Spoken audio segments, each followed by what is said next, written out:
Hi everyone, Bill Ebert here with Achieving Greatness. There are quite a few character traits that are necessary for a human being to be great. Now, in our society, I realize that greatness is almost always compared with achievement, that great men are considered great because of the things that they do or because of the things they achieve. And that actually becomes a dysfunctional part of our society when we start looking at and listening to men or women who have great success or financial success and then listen to their wisdom as to how they achieved it and consider them wise because of what they've achieved. Now, it's not to say that all who've achieved great things are not great people, but in our society where fame and celebrity has become the measure of greatness, in many cases it's the lowest form of human engagement that caused them to become famous. And fame and greatness, or financial success and greatness, are many times contrary. For this conversation, greatness is defined as a character, as wisdom, as a person or personality that causes and inspires great things. People who are great many times will have no money at all. I know of people who I would consider great who spend their entire time serving and caring for poor people, and they have nothing of themselves. They own no fancy cars. They don't even own their own house, that they spend their entire time serving the poor. This also doesn't mean that you need to be impoverished or deny the pleasures of life for you to find greatness. We're going to define greatness by some character traits, and we'll tackle one issue of greatness at a time. The first one that I want to talk about, probably in my mind, the most important of all character traits, the most important attribute of a person who is going to strive to be great, because without this, you will find yourself struggling. A person who does achieve this and establishes this as their core, their foundation of character before they begin, they will find themselves in a place of greatness, in a place of influence, in a place of success far faster than all of their peers. And that character trait is teachability. Teachability is not the desire for information. Teachability is not the ability to learn. Teachability is not how fast you read or how many times you read a book. Teachability is an issue, a character, a trait of your heart. How much do you care about improving yourself? How open are you for the instructions, advice, and correction of your peers? The extremely teachable person will take correction and instruction even from people who hate them. That a person who is radically teachable is someone who is always striving to become a better person, always striving out of a pure motivation of their heart to improve themselves, to increase their sphere of influence, and to have others care for them and like them. This is not the same as being a people pleaser who, out of a place of weakness and out of neediness or out of codependence, that you're always trying to improve or perfect yourself, that you're always looking to become a better person because you're not good enough. That a true teachable person realizes that they are good enough because they are all they can be today. And tomorrow they'll be better, and their tomorrow will be good enough. But teachability allows us to live in our perfection of today and become more perfect tomorrow. That if someone instructs us or corrects us, we examine ourselves regularly, we listen carefully, we strive to become everything we can possibly become, and we never say, I'm good enough. In today's society, you'll notice that our culture is much like a new mom who watches their little baby fall down for the first time. And the gasp and the fear and the anxiety on their face causes the child to look in fear and cry and wail, not because it hurt, but because mom's freaking out. We must be hurt. There must be something wrong. If you grow up in a household where every time you fall or scrape your knee, everyone screams and wails and has an emotional response, and oh, poor baby, you're going to have a hard time emotionally handling the pain. The pain seems far greater and the emotional response seems necessary or normal. In our society of teachability, we've actually turned everyone into a handicapped human being. Our society has become so dysfunctional in this area that everyone needs a hug. And what we've done is we've taken what is normal and necessary at the Special Olympics, where children need a hug. Children, whether they win or lose, because they tried, at the end of the racetrack, everyone gets a hug. It's a beautiful picture. But when you're retarded or when you're handicapped, you need continual reassurance. But when you take someone who's normal and you give them a hug when they fail, when you tell them they're okay when they're not, when you don't allow someone to receive correction or instruction, when they are not rebuked for bad things and instructed and praised for good things, when everyone becomes normal, when everyone becomes okay, whether they try or not, when there's no standard of excellence, we turn everyone into emotionally handicapped. That the entire society, our entire culture has become so sensitized, so sensitive to any kind of instruction or correction, that you can't use certain words because they're going to offend somebody. You can't use certain terminologies because it's going to hurt their feelings. And you can't instruct anybody in what is right and wrong because there can't be a right and wrong. It hurts people's feelings to be right and wrong. And so the character trait necessary of teachability for people to become great is eliminated, just like the parent who cries when the baby falls down and skins his knee. If when our child falls down, we laugh and we applaud and we tell them to get back up again, and we just make it as if it's a non-event. For them, it becomes a non-event. And in our culture, where everyone's looking at every single word as a term like bullying, that correction and instruction become offensive, that we start taking terms and terminologies like you can't judge another human being, that it becomes a dysfunctional part of our culture.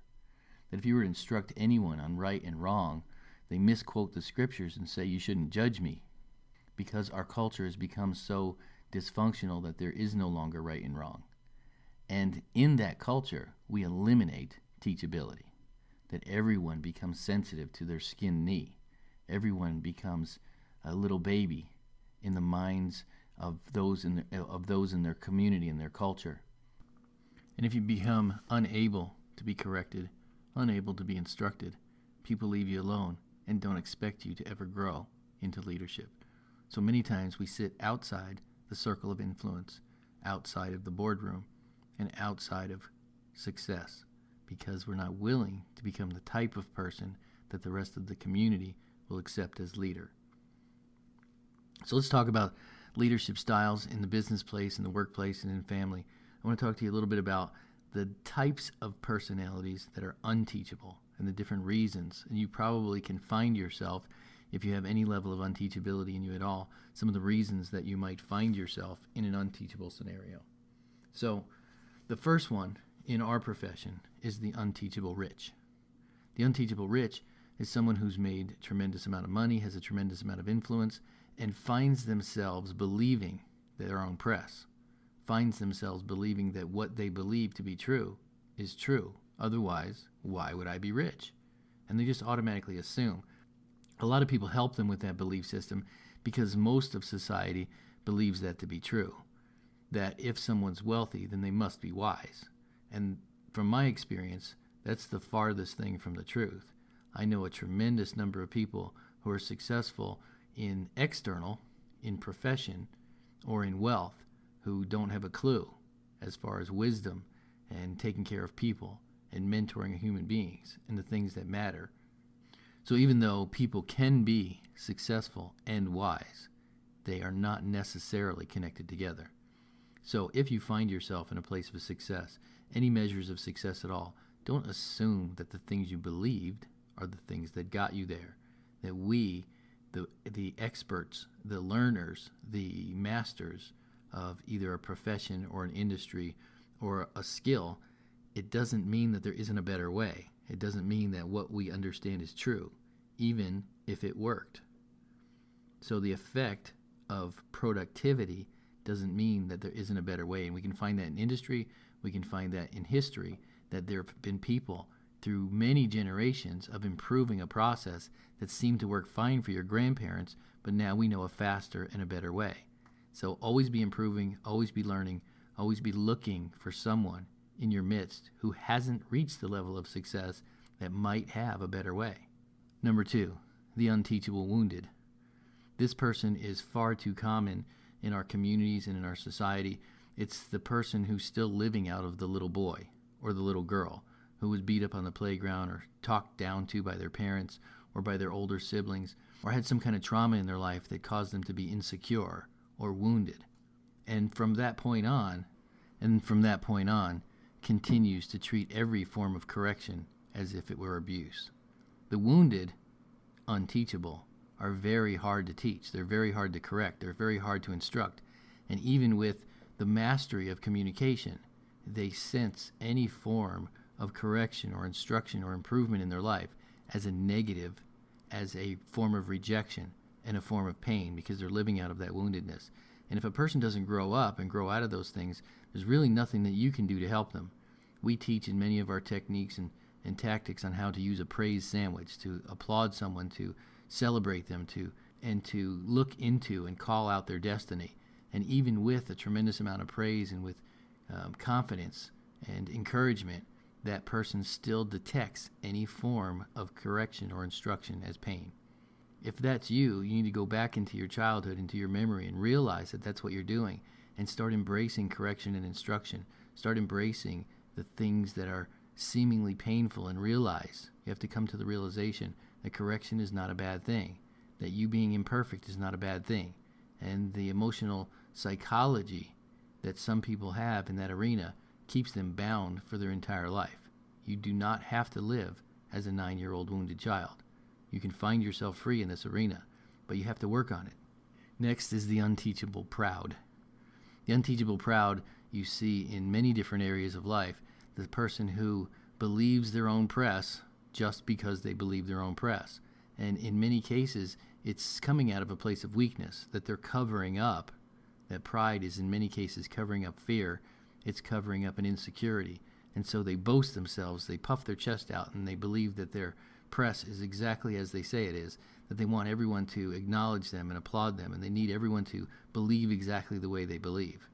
And we find many, many people in leadership and pulpit positions believing their own press, believing their own story, and not being willing to look at another side, not being willing to see another person's perspective and hone their understanding, improve their wisdom, and become a person of greatness as we develop a culture in our own heart of learning, self-improvement, never stopping, never quitting, and becoming a person of humility in the midst of learning. And the last one I want to talk about is the unteachable fearful. This is similar to the unteachable wounded, but this person is afraid to not believe the things they believe, that either their parents taught them, or their church has taught them, or their upbringing or their culture has taught them a certain thing.